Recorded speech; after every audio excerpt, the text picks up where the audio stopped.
You wanted the best.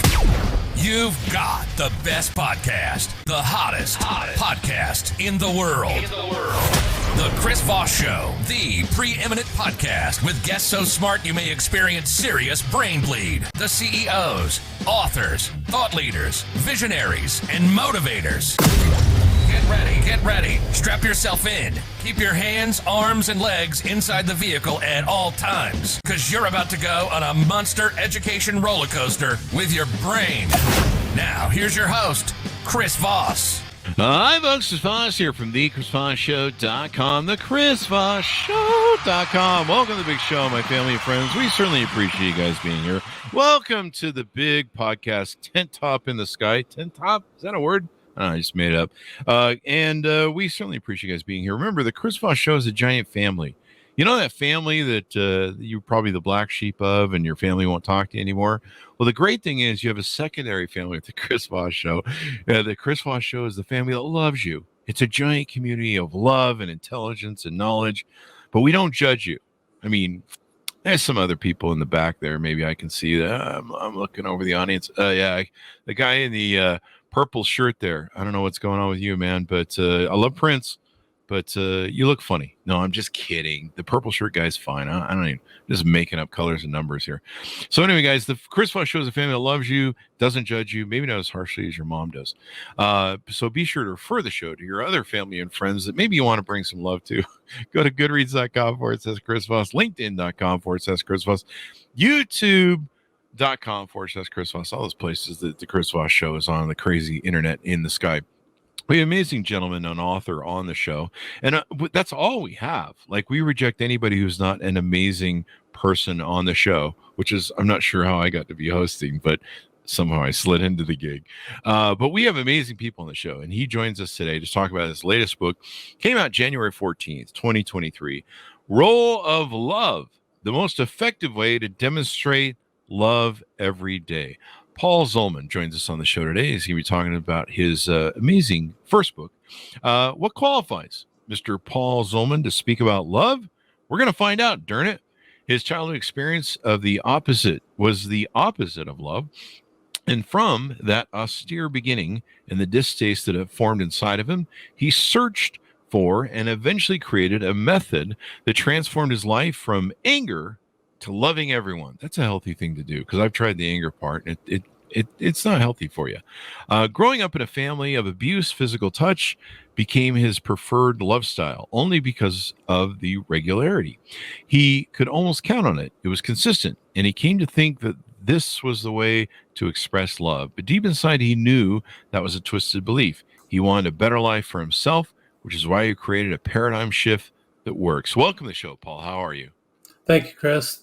Appreciate the invitation to be on the show.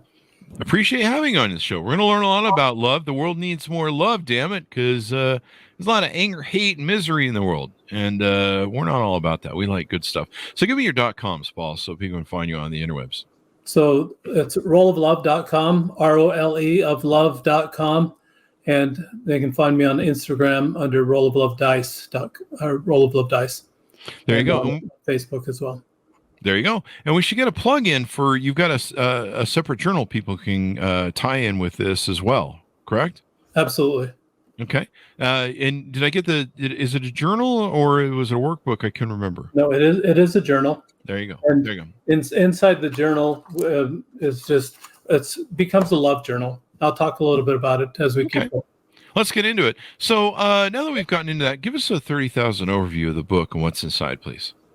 Okay, the 30,000-foot overview of the book is, Chris, it's a book about my journey, how this all came to be, what I had to do to overcome that anger. And I let me just back up a little bit. I know you've been an investigator before, and so I want to kind of give the profile for you. Let me start with my grandfather, that he was born in Indiana in the late 1800s. And had 9 children.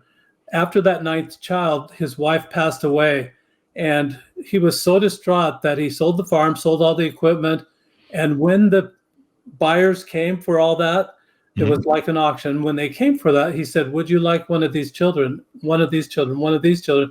gave them all away except for one. Then he moved to Montana with Benjamin, moved to Montana, married my grandmother, had another 10 children, of which my father was the 6th child. Wow. This same grandfather died when my father was 10 years old. So here you have, Chris, 19 children fathered by this grandfather of mine that have been abandoned.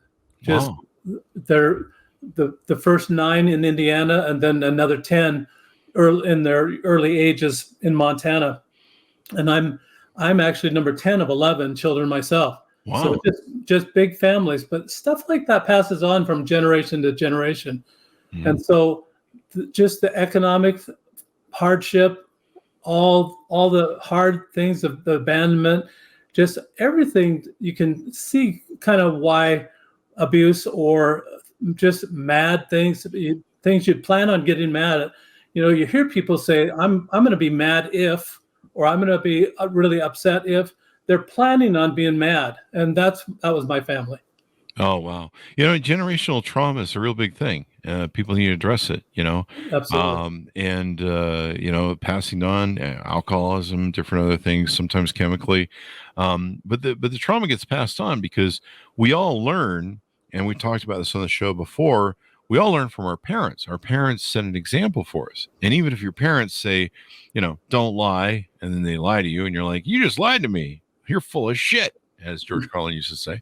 And, you know, parents need to realize that the example they set, not only as themselves as integral human beings or people that lack integrity, maybe, or in the interpersonal relationship between a masculine and a feminine, sets the standard for how people develop relationships and choose relationships and stuff. So you go through this experience of your childhood, and you're dealing with what what they're telling you is love, but there's probably some bit of a trauma there and stuff like that. Tell us how you kind of go through that journey and come out of it. So I remember times in my childhood. I remember one time that I'd been spanked, and it's back to what you said, Chris, that they say don't hit, but here they are spanking, and it's really it's really severe. And I remember being black and blue on my rear. I had to look in the mirror to see it, but black and blue on my rear for over 3 weeks. Wow. I mean, it was severe, the severity to that. I remember just probably being maybe between ages 7 or 9, having that done to me. And I remember just feeling so bad about myself. I had a little tiny pocket knife that was probably folded up, and everything was maybe 1.5 inches, maybe 2 inches. When you opened it up, it had a 1-inch blade. Mm-hmm. And I put that blade to my chest, and I thought, you know what? That point hurts. Mm-hmm. And I didn't push it in. And I thought to myself, if I push it in, I'm going to hurt myself. And then it's not going to kill me because it's not big enough to go to the heart. And I thought, I just kind of talked myself totally out of it. Mm-hmm. And I was just thinking, I'm just going to end this. Mm-hmm. And I talked myself out of it, cried myself to sleep. And that was really the end of that. Really didn't have any other incidents other than that, but it was just that severe. Coupled with that anger that from that childhood, and back to the 30,000 foot view of this, is that anger gets pent up, and there's residual anger. Even if you move out of the circumstance, you move out of that situation, that anger is pent up. And you've got to find a way to release it. Got to find a way to replace that with something else. And I worked and tried a ton of things to try to get rid of it. And it came to a point that, you know, about 15, when I was age 35, I kept blaming my dad for all the failed relationships that I had in my life. Mm-hmm. And there's something funny about blame.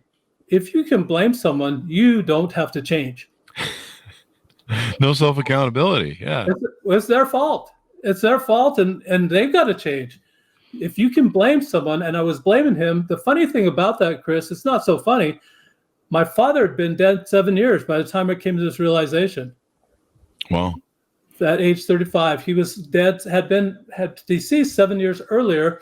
I was still blaming him. He had no way to defend himself or anything like that. I realized, you know what, I'm responsible for my own life, my own decisions. And so it turned a little corner there. I thought I was done. Then I had another paradigm shift that I was dating about 15 years ago, and it was time to take this woman I was dating up for Big Brother approval. You know, I'm number 10 of 11 again, and I always have to have that Big Brother, Big Sister approval. Always had to have that. Yeah. Growing up, and I didn't grow out of it. And if I had Big Brother, he's deceased now, but if he was around, I still would go to Big Brother for the approval. But it took this lady in. It was a neighbor of my sister. She thought I was lonely at the time. I'd been divorced. Thought I was lonely. Introduced me to it. We developed that relationship good enough to take her to visit Big Brother. First thing my sister-in-law did when we arrived is she pulled her aside and said, the only emotion that the Zolman family learned growing up was anger. At first I did not. I said, and then it made me mad. And I thought, wow. She nailed it. She nailed it. Yeah. So from that time, Chris, I thought, you know what? I have an opportunity here to change that perception for the whole Zolman family, or at least any of my descendants of the Zolman family. So I started reading the books, reading the color code, trying to learn more about love. And then I read 5 Love Languages by Dr. Gary Chapman. I really liked the principles of the 5 love languages. I didn't get the application. My love language is pizza, by the way, and tacos. I'll send some to you. Yeah. So I thought, Dr. Chapman, I'm supposed to guess what Chris's love language is and cater to that, and then that's going to be called love. Dr. Chapman, listen, I grew up in a home that I didn't know what love was, but I don't think that's love either. And then the second application that Dr. Chapman suggests is that, well, if I take this survey, then I find out what love language I am. Then what? What do I do, Chris? Do I advertise that? Hello, Chris. I have a tattoo on my chest that says my love language is pizza. So that's how I advertise it. That's how you. Don't do that, people. So hello, Chris. I'm Gifts. What do you have for me today? Exactly. Just a little awkward trying to tell somebody how they love you, and then inadvertently, Dr. Chapman created this little pity party. He said, well, I told you how to love me. Why aren't you doing it? And you get that little whiny voice that people get, and it just doesn't work. It just, for me, it didn't work. But I really like the principles. So what I did about that, Chris, is I contacted Dr. Chapman and thought, you know, I liked games when I was a kid. I wonder if I can make this a game. I asked him if he was licensing the icons. He said no. You know what? They're kind of ugly. They're from 1992. I mean, they're just old and they're just a little dated. So I found a copyright attorney. He said that theory is not copyrightable. So the theory of the 5 love language, not copyrightable. Application is. He wasn't doing it as a game. So I made it a game. And this is what it looks like. Made it into a dice. Okay. So there you see gifts. See touch. There's time. Okay. Service. Food. Is it food or service? Probably service. Pizza. Whenever I see somebody holding a plate, I'm like, food. And then the gifts. There you go. 5 love languages, 6 sides on the dice. This one is surprise me. So there's just 2 instructions, Chris. You roll the die every day. That's the love language you practice all day that day. All day to everyone. So in reading the book, I thought, if it's only to significant others, that's kind of part-time. Yeah. If you're not with significant others all day long. So how am I supposed to remember a part-time job? So if I go to work, I go from home and I go to work and I come home, then I forget that I'm doing that part-time job again. That didn't work for me either. I was single when I created this. So I didn't have any significant others. I had to do it to everyone. And I think that's the key, what has really been successful for me. So by rolling the dice, are you doing a self-discipline practice where you're learning to focus on, being able to apply yourself in delivering those love languages to those people who need it? Or Not necessarily to those that need it, but you're watching for opportunities all day long. oh, okay. So Chris, what it changes the mindset, and this is what really excited me about. I just needed a new mindset. What I would be doing is I'd have an annoyance, and then I'd have another annoyance, and then I'd have another annoyance, and then I'd have another annoyance, and then I'd flash. I'd just have this madness flash. And then I go back down, and then I start over again, the same process, annoyance on top of annoyance, parlaying that until I had a flash. I didn't have any flashes anymore because the mindset for this changed it to what's right about that person. What can I love about that person? And I was so busy with that, I never went down that critical passive. What's wrong with that person? And how can I criticize, or how can I judge that person? It never went down that path. And if you had over a 30-day period, what I found out is that by rolling the die, you give away several times over that 30-day period all 5 love languages. Okay. So you learn how to learn them all, even after reading 4 or 5 times the book, the 5 love languages. I couldn't tell you, I couldn't name them right off the top of my head what the 5 love languages were. I didn't get it. By doing this, by giving it away, and by doing, you actually learn them, and it broadens your spectrum for looking at it when it comes your way. So it gives you kind of a peripheral vision, if you will, of the love coming back your way. You can recognize it and then respond. Those are the only 2 things you have control over. You can't bid love to come to you. You can give it away, and then you can respond when it comes your way. There you go. The way I usually play love games is it's usually like Monopoly. Pass them $200 as I go around and go. I don't know what that means, but usually I'm going to stay in their hotels. I absolutely know what that means. There you go. Yeah. Just deposit here, and everything will be fine. So you've created this dice, and I can see it on the cover of your book. And I imagine talking about the love, playing a game of love, or a game of love, to remind yourself of all these features. This is one of the reasons that the title of your book is called The Role, R-O-L-E, the role, the gaming role of love. Is that correct? Absolutely. So it changes you inside. It's a play on words. You R-O-L-L, the die. You change it by following what the die says. It changes you within, so that you just have a different disposition. You're not looking for opportunities. You're not saying, just wait. If that happens, I'm going to be mad. You're not planning to be mad. You're planning for love. You're planning, I'm looking for opportunities to love. One other thing about the die that I found is that as I'm practicing that love language all day that day, giving it away, I'm watching for people that light up. And when they light up, I don't have to give them the survey, Chris. I don't have to say, could you please take this survey so that I can figure out how to love you?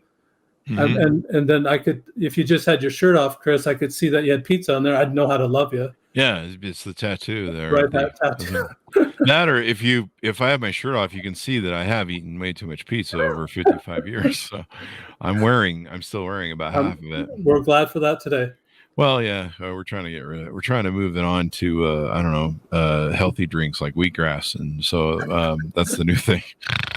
But it tastes awful. So I can see on the book you've got the dice roll there. You talk about the role of love. And basically, this is a way for when people struggle on how to give or receive love, they can understand the roles on how to love better. Is this kind of also play into, self-love? Like maybe if I don't feel loved, I can roll the dice and be like, oh, hey, I should go get some pizza. Yeah, that's a really good question, Chris. And I think that it really does play into self-love, but you get it a different way. Oh. What I found is that you've got to really trust the system, that you send the love out without any expectation of anything coming back. If you're thinking about reciprocation, that's a transaction. And true love is not really transactional. It's sending it out without any expectation of it coming back, but trusting that it's a boomerang. It's absolutely coming back. On the contrast, if you send anger out, you got an immediate return on your investment. It's That's coming right true. back. That's true. I don't ever expect love when I send out to come back. I just think of it as extortion. So there's that. Is that a word? Is that in your book? That's right. There you go. We do the jokes around here. So, was there a reason you went with the dice instead of, like I said, the Monopoly model, or I don't know, Stratego or chess? I really wanted it to be simple. I wanted it to be so simple. Mhm. It takes less than 2 seconds to roll the die in the morning. People are very busy, and if 2 seconds of investment will change your life, will change your day, would you not do it? I think that everybody out there listening in your podcast and those that are even not listening, everybody wants a huge return on investment. They put a tiny bit in, they get a huge amount back. This is one of those things. Just 2 seconds of the day at the start of the day, you'll get a huge return. And I made it a die with there's no words on it. Obviously, you can see that they're all just pictures. And I did it that way on purpose because, Chris, if I say the word elephant, in your mind, you're not seeing the words ELEPHANT. You're not seeing the letters. You're seeing the animal itself. It's a memory hook. Whatever you've rolled for the day, it'll be a visual for you. You'll be able to remember it, and then you'll be watching all day long for those opportunities. In a school system, this is ideal.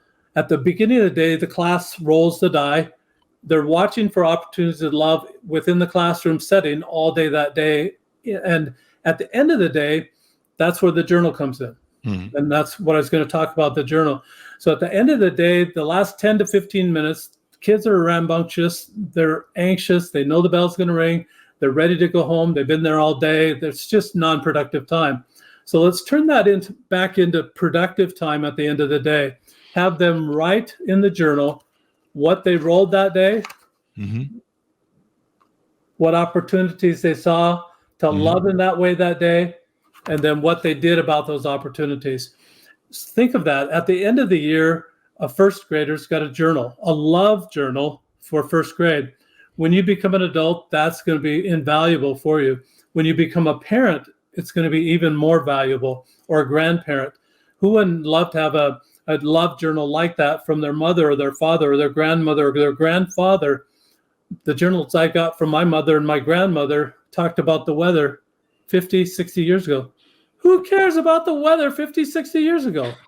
I would have loved to have something about love. There you go. I'm going to get one and use as a documented journal and have them sign every day. Did I love you in the way that your love language was today? Okay, I need you to sign that, and I need a notary so that we can do that. And we'll do that again tomorrow. I don't know. Good idea. I hadn't thought of that. Yeah, then you got something to hand the attorney. I'm just kidding. Divorce jokes, abundance. So let's get into the journal some more.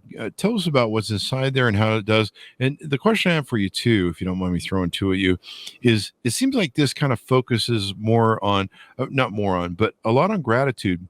Because if you're not looking for love and you're looking for anger or things to make you bitter or be angry about, it's a whole different mindset, right? And paradigm.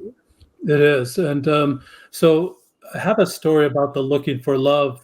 Before I met this lady that I took to my brother for Big Brother approval, and the reason I was so hesitant is I was living 7 hours away from my sister at the time, and she wanted me to get in touch and start dating her neighbor. And I just come off a year and a half of midlife crisis. I've been divorced and just come off a year and a half midlife crisis of doing destination dating, where I was in one city, she was in another city. We'd pick a city, meet there, and have a date. So I'd been to Daytona Beach, Jacksonville, Florida, Atlanta, Georgia, Nashville, Kansas City, New York City, Charlotte, North Carolina, Columbia, South Carolina, Charleston, South Carolina. That's not dating. You're on tour. Phoenix, Salt Lake City, Snowflake, Arizona, and Cabo San Lucas. Holy shit. It was fabulous. I loved it. I spent more than $10,000 just doing destination dating, but did not find love. Hell of a way to vacation, though. It was and it was fun. I had fun. I had a great time. Hey, look, see some nice places. Yeah, so if fun was the object, then I did a great job. I accomplished it. So you're looking for love language there. Fun, yeah. Maybe I should have like a 7-sided dice that has fun on it. Yeah. Travel fun. Yeah, there we go. Yeah, a cruise ship on it. Yeah, fun. Yeah, something like that. Anyway, so just looking for love just really doesn't work, because it's back to the direction. And this is really key, Chris, that you have to know that you're only in control of sending that out and reacting when it comes your way. You really can't bid it. That means you can't find it. So if you find it, you're supposing that you found somebody that might like you and is sending it your way. And that's really, really hard. That's just, by sending it out, people are it is naturally gonna come back. It's absolutely gonna come back to you. Definitely. What's that old line? Well, I had two songs in my head: "Looking for Love in All the Wrong Places," and then "What You Send Out Is the Love You Receive." I can't remember. "Love You Send Out," I think it's "Triumph." And so people can use the journal to stay grounded. They can focus on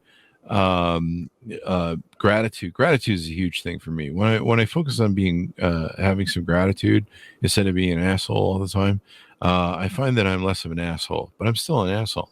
So there's that. You talk in the book about how things I do for a joke. You talk about this in the book, the law of harvest. Tell us what that is, and is that me harvesting pizza, or is that something else? It could be pizza. I hadn't thought of that, but I think I could write another book with just your show here. You got book 2. I'm setting you up for it, man. Give me all the I'm going to give you a little credit. Send me a $5 check. Write the forward or something. There you go. Yeah. So the law of the harvest is just what we've been talking about. It's the boomerang effect. You send it out, you plant the seeds, you nourish those seeds, it'll come back to you. It may take several days, but you just need to trust that it'll come back. But it's more like putting money into a piggy bank. You're saving that for a rainy day. When that rainy day comes, then the payback, it'll be there. The money will be there for you.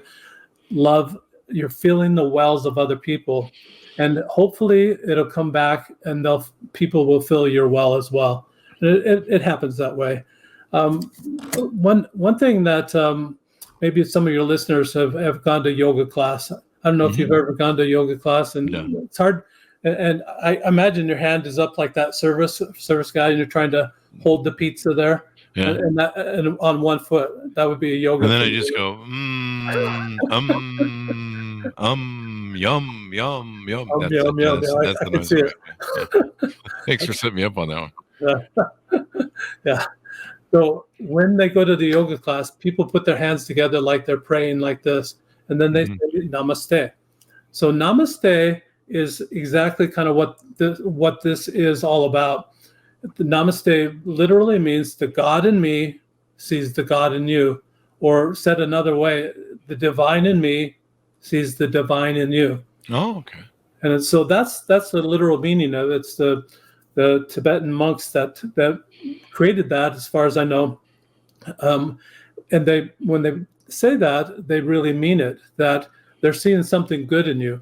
When you're rolling the die and watching for these opportunities to love, you're saying, what's good about that person? How can I love that person today? How can I brighten their day? How can I uplift them? How can I make them light up? There you go. I mean, that's something we need to remember about and become more spiritual about. What do you find most of your readers are writing you back and gaining from your book and saying it's inspiring or touching or moving them the most? I think it's raising a level of consciousness, like you had mentioned before, Chris, that people are more aware of the good things that people are doing. If you take mainstream media, they're always focusing on, and it sells, the murder and the violence and the criminal things. Those things really sell, but love doesn't sell that great. Yeah. I mean, it just doesn't. I mean, if it's a romance novel, it'll sell well. Sure. But just general love, the kindness and caring of one another, the humanity of people, just is really not a big seller. But I found that it's just a better life, and that's where you find your own happiness. That's where you find your own love, your own self-love that you asked a lot about a little bit ago. that you're going to find out that you're going to find great satisfaction in making someone's day a lot better, just by sending them, giving them a compliment, helping them just have a happier day, lifting them up, lighting them up. Just for example, I've got a few examples. One, there may be nemesis out there like the IRS. I mean, who can love the IRS? And it's just kind of one of those hard ones to love. But I got a notice a couple months ago from the state tax commission here in the state where I live, and they said that I owed them $2,500, and it was for a corporation that was really dormant, and I've been closing the corporation down. So when I called this office just to talk to them, normally this person that answers the phone gets beat up all day long. You would think that people are calling mad as, and they've got horns on their head, and they're just giving it to the person. I ask, they all answer, and they say their name. She answered and said her name was Katya. And I said, could you spell that for me? She said Katya. I said, oh, I thought you said Katya, and I thought you were perfect for this job because you caught me, and I caught you, and it was just hilarious. No one had ever expressed that to her about her name. She was in the tax collection office, and her name's Katya, and it was just hilarious, a hilarious moment for me, and it actually became hysterical for her. She just laughed off the hook, and it was just as funny as can be.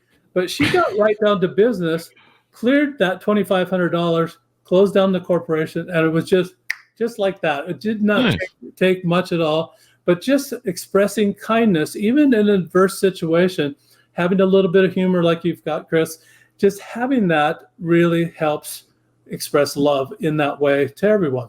I mean, they're people too. That's just their job, but perfect name for that job. Yeah, I thought that was really funny. She's answering it every time going, hello, Katya. Hello, Katya. Bingo. Did you ever think about taking the dice? And I think I can think of one addition. I date very badly and poorly, and I don't know, maybe it's childhood trauma, but I have a very horrible picker, or maybe I just date women that have some issues, or I don't know. It's me. It's clearly me. But you ever thought about putting one of the sides of the dice just like a bank account? Because that seems to be what my girlfriend's love languages are. No, I seriously access to my bank account. I'm just doing jokes, people. There was an attorney here in town that all he wanted on his die he wanted 6 sides of physical touch. That's all really? he wanted. Wow. So, yeah, so he'd roll the die every day. That's what he wanted to give away. That's what he wanted to get back, and that was it.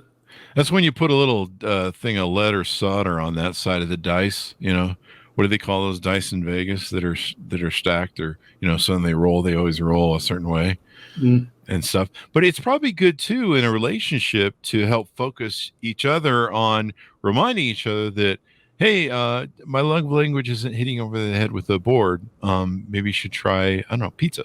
Yeah, there you go. Right. And so probably builds better relationships when you say. It absolutely does. When you're making those mental notes of people getting excited or lighting up, as I call it, when you're expressing love to them and just taking those mental notes, just wash, rinse, repeat. You're doing that over and over again for that person.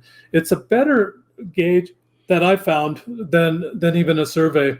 The survey I took, obviously I was physical touch because of my background, but as I grow older, it changes. It really has changed, and more the words is really what really kind of lights me up. Just the people talking to me and just their expressions and how they make their expressions really changes my disposition, helps me feel better. How do you know when you feel loved? Is it people are speaking your love language, or I mean, how and do people identify, hey, this person is trying to love me? Like some people's minds you can't read, and some people don't communicate to you what their love language is. Do you need to roll the dice for them and be like, show me on the dice where it'll hurt you or something? What that sort of thing? I don't know.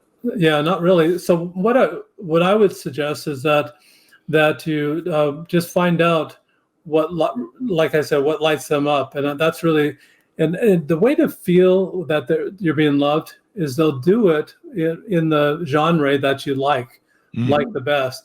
But the nice thing about this, Chris, is after a 30-day period of rolling the die, you get to the point that you become what I like to call a love language linguist. No. You know all the love languages to give it away. I'm putting this in my Tinder profile. I'm going to get the babes now. Absolutely. No, and you want to put it on your resume too. Everybody wants it on their resume. Love language linguist. Yeah, sexy title. Just think of it though, Chris. A resume that has that love language linguist on it, the employer's going to ask, what the heck is a love language linguist? Yeah. You're going to say, well, I just love people. Yeah. And that employer said, well, I need my customers' love, and I want kind of a loving environment within the workplace. Your resume is going to rise up to the top. But the HR department might not like some versions of love, though. I don't know what the touching part might be bad. So yeah, there's that. Well, in the workplace, you're doing the high five, the fist bumps, and I just wave at people. I don't touch anybody at work. Oh, just wave. Yeah, that's yeah. good. I just wave, or maybe I flip the bird. It depends on my mood. That's a wave too. Yeah, you over there. Stay over on that side of your office. So there's that. Clearly, but I need to get your dice and roll the love language. And I like, what you look for in life is what you find. And I remember there was an analogy, I think it was Tony Robbins that taught this in 89 when I went and saw him. And he talked about, there's two people can go into a party and one person can be, kind of have a negative mindset, and they can see like everything wrong with the party, and they can see all the unhappy people that are miserable and they're not having a good time, and people that don't like the food at the party or whatever. And then another person go to the party and they can see it's the greatest party in the world and everyone's happy and everything. It's kind of like when you buy a green Pinto. As soon as you start driving that green Pinto around, you start seeing, other green Pintos, and it's part of this thing we do to validate that, hey, I make good decisions, or hey, I see the world properly. And so two people can come away with two completely different experiences of their thing.